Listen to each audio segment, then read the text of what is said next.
Silsilah sejarah pernikahan Nabi Shallallahu Alaihi Wasallam. Istri pertama Nabi Shallallahu Alaihi Wasallam adalah Khadijah binti Khuwailid bin Asad. Dan umur beliau Shallallahu Alaihi Wasallam tatkala menikahi Khadijah adalah 25 tahun, sedangkan Khadijah berumur 28 tahun. Khadijah adalah istri Nabi Shallallahu Alaihi Wasallam yang paling dekat nasabnya dengan Nabi Shallallahu Alaihi Wasallam. Semua anak-anak Nabi Shallallahu Alaihi Wasallam dilahirkan dari rahim Khadijah kecuali Ibrahim. Khadijah adalah seorang wanita yang kaya, cantik, serta memiliki kedudukan yang tinggi di masyarakat, sehingga banyak orang Quraisy yang ingin menikahinya akan tetapi hatinya terpikat pada sosok seorang pemuda yang tidak memiliki harta namun memiliki budi pekerti yang luhur dan tinggi. Dialah Muhammad Shallallahu Alaihi Wasallam. Khadijah telah mengorbankan harta dan jiwanya untuk membela risalah kenabian. Ialah wanita yang selalu menenangkan sang kekasih dikala dirundung duka dan gelisah. Ia menguntaikan mutiara-mutiara kata yang indah sebagai penyejuk dikala susah, penenang dikala bimbang, dan membakar semangat dikala lesu dan kecewa. Kata-kata indahnya telah diriwayatkan dan dicatat oleh perawi dan penulis, sebagai ibrah bagi para istri dan wanita yang hendak meneladani sang kekasih penghulu manusia. Tatkala Nabi Shallallahu Alaihi Wasallam berkata kepadanya, "Aku mengkhawatirkan diriku," Khadijah pun menanggapi curhatan sang kekasih dengan mengatakan, "Tidak demikian, bergembiralah, demi Allah sesungguhnya Allah selamanya tidak akan pernah menghinakanmu. Demi Allah, sungguh engkau telah menyambung tali silaturahmi, jujur dalam berkata, membantu orang yang tidak bisa, engkau menolong orang miskin, memuliakan tamu, dan menolong orang-orang yang tak berdaya ditimpa musibah." Demikianlah ia menghibur sang suami yang kala itu khawatir sesuatu yang buruk akan menimpa dirinya. Ia memotivasi, memuji, dan memberi kabar gembira. Tidak heran Rasulullah Shallallahu Alaihi Wasallam sangat mencintainya, selalu menyebut namanya, kemuliaannya, dan jasa-jasanya, meski ia telah tiada. Sampai-sampai Aisyah berkata, "Aku tidak pernah cemburu pada seorang pun dari istri-istri Nabi Shallallahu Alaihi Wasallam seperti kecemburuanku pada Khadijah. Aku tidak pernah melihatnya, akan tetapi Nabi Shallallahu Alaihi Wasallam selalu menyebut namanya." Terkadang Nabi Shallallahu Alaihi Wasallam menyembelih seekor kambing kemudian mengirimkannya kepada sahabat-sahabat Khadijah. Ada kalanya aku berkata kepadanya, seakan-akan di dunia ini tidak ada wanita bagi Nabi Shallallahu Alaihi Wasallam kecuali Khadijah. Lalu Nabi Shallallahu Alaihi Wasallam berkata, "Dia itu wanita yang demikian, dan aku dahulu memiliki seorang putra darinya." Aisyah cemburu kepada Khadijah, padahal Khadijah telah meninggal dunia. Khadijah wafat 3 tahun sebelum hijrah.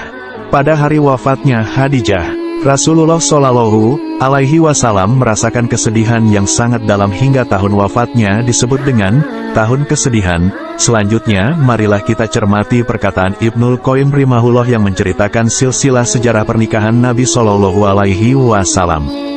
Beliau berkata, kemudian beberapa hari setelah itu beliau menikahi Saudah binti Zamah al-Qurasiyah. Dialah yang telah menghadiahkan hari giliran menginap Nabi Shallallahu Alaihi Wasallam di rumahnya, untuk Aisyah. Setelah menikahi Saudah, beliau menikah dengan Ummu Abdillah Aisyah As-Siddiqah binti As-Siddiq yang telah dinyatakan kesuciannya oleh Allah dari atas langit ketujuh. Kekasih Rasulullah Shallallahu Alaihi Wasallam, putri Abu Bakar As-Siddiq, malaikat telah menampakkan Aisyah kepada Nabi Shallallahu Alaihi Wasallam sebelum menikah dengannya. Dalam mimpi beliau Shallallahu Alaihi Wasallam melihat Aisyah tertutup wajahnya dengan selembar kain dari sutra, lalu malaikat itu berkata, "Inilah istrimu, bukalah kain penutup wajahnya." Rasulullah Shallallahu Alaihi Wasallam menikahinya pada bulan Syawal dan umur Aisyah kala itu adalah 6 tahun. Rasulullah Shallallahu Alaihi Wasallam menggaulinya pada Syawal pada tahun pertama hijrah ketika umurnya 9 tahun. Beliau tidak menikahi seorang perawan pun selainnya. Tidak pernah ada wahyu yang turun ketika Nabi berselimut bersama salah seorang di antara istrinya kecuali Aisyah. Ia merupakan wanita yang paling dicintai Nabi. Allah pun mencintainya dan membela serta menyucikan namanya dari tuduhan dusta. Telah turun wahyu dari langit menjelaskan terbebasnya Aisyah dari tuduhan zina dan umat sepakat akan kafirnya orang yang menduduh Aisyah berzina. Dia adalah istri Nabi Shallallahu Alaihi Wasallam yang paling paham agama dan yang paling pandai, bahkan terpandai di antara para wanita umat ini secara mutlak. Tokoh-tokoh para sahabat pun menjadikan pendapatnya sebagai landasan beragama dan mereka sering meminta fatwa keadanya. Ada sebuah kabar yang menyatakan bahwa beliau pernah mengalami keguguran, namun pendapat ini tidak benar sama sekali. Istri Nabi Shallallahu Alaihi Wasallam yang keempat adalah Hafsah binti Umar bin Al-Khattab.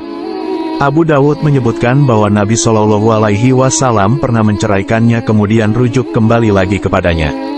Kemudian Nabi Shallallahu Alaihi Wasallam menikahi Zainab binti Huzaimah bin Al-Harits Al-Qurashiyah dari Bani Hilal bin Amir. Dan beliau wafat di sisi Rasulullah Shallallahu Alaihi Wasallam setelah tinggal bersama selama 2 bulan. Kemudian beliau menikah dengan Ummu Salamah Hind binti Abi Umayyah Al-Qurashiyah Al-Mahzumiyah. Nama Abu Umayyah adalah Hujaifah bin Al-Mughirah. Ummu Salamah merupakan istri Nabi Shallallahu Alaihi Wasallam yang paling terakhir wafatnya menurut sebagian ulama.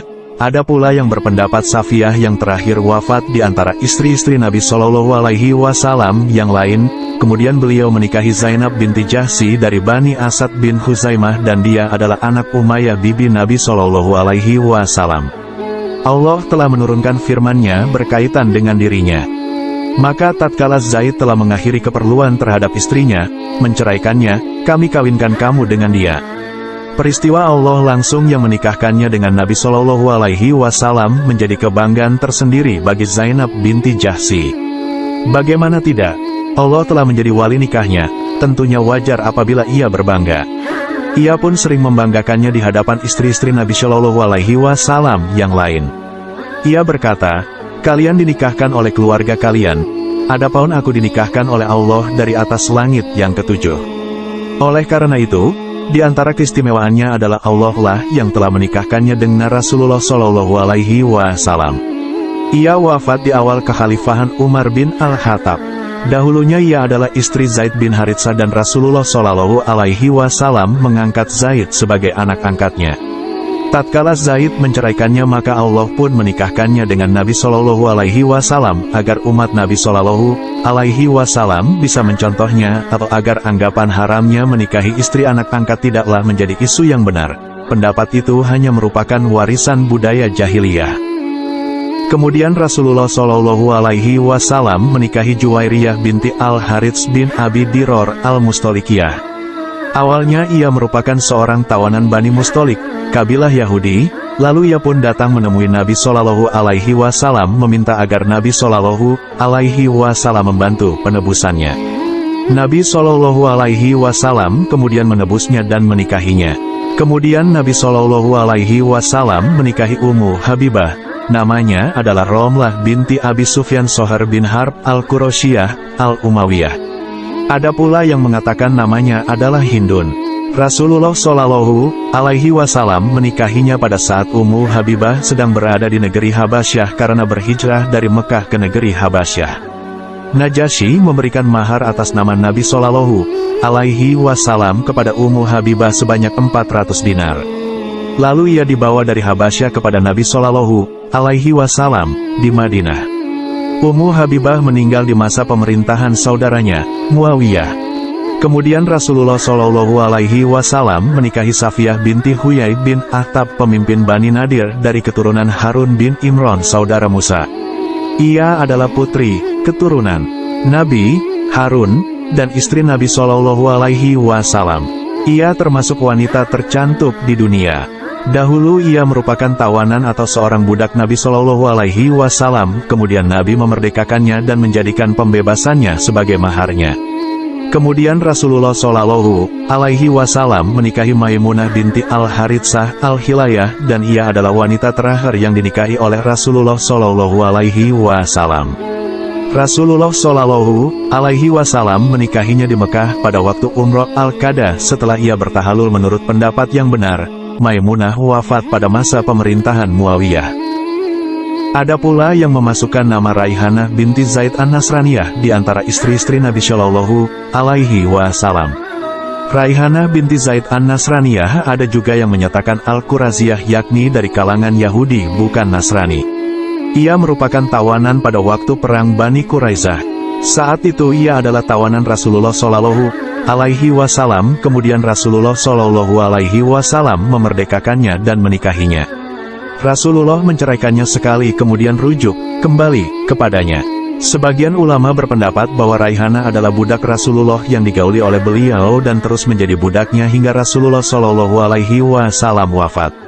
Oleh karena itu, dia terhitung termasuk budak-budak Nabi Shallallahu Alaihi Wasallam dan bukan termasuk istri-istrinya.